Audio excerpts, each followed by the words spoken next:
Well, state police in Florida are showing up at the homes of voters who signed a petition to get the abortion rights amendment on the ballot this November.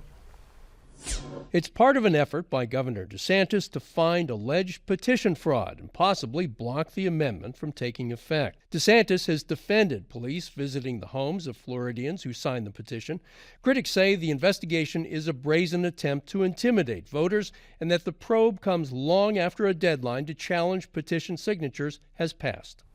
Tara, now the amendment has been cleared by all the legal requirements it has to be cleared by. What do you make of this effort by the state? It's unprecedented. It's unprecedented, and I think people on both sides of the aisle see it as voter suppression and voter intimidation. All of these petitions had already been verified. The supervisor of elections in our state have already said that they stand by those verifications, and so there's no real reason to investigate those signatures other than make people afraid to vote in November. And there's a tsunami of support for this amendment, okay? And it's almost 70% of Florida, both Republicans and Democrats, are in support of Amendment 4, the right to enshrine a woman's right to her own body and her own health care. Carmen, what do you think?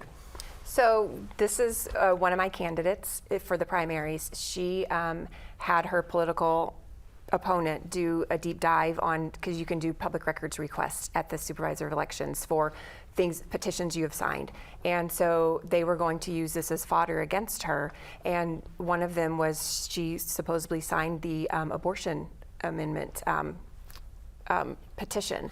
And so she went down and requested it herself, and she told me, she's like, this is not my signature. So I do think that there are, to the level to maybe get it off the ballot, I don't know, but I do know for sure I had a candidate that she went and looked at it, her signature was forged and it was incorrectly filled out, and it was still sent to the state and verified as a true legitimate petition. Mm-hmm. So you know, I know for us, when we have candidates file for office at the precinct level, it's nothing against supervisors elections, but there's only so much they verify, and so sometimes I do wonder how much does get through the cracks on certain situations. I would point out that this unit that is investigating this also arrested people who were told by the state that they could vote. And it seems to me that these issues could be resolved in a bureaucratic fashion without sending police to someone's home and without arresting them.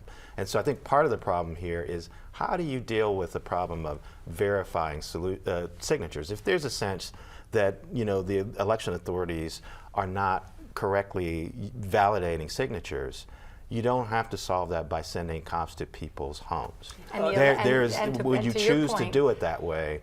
It seems as if there's another agenda. And to your point, the election police officers that went to the homes didn't find any fraud. I'm sorry that that happened to your colleague, but they didn't find anything. All that was resulting is individuals being afraid to exercise their right to vote. Jacob, the state has set aside $1 million to the State Agency for Healthcare Administration, and it is putting out messages saying that Amendment 4 threatens women's safety.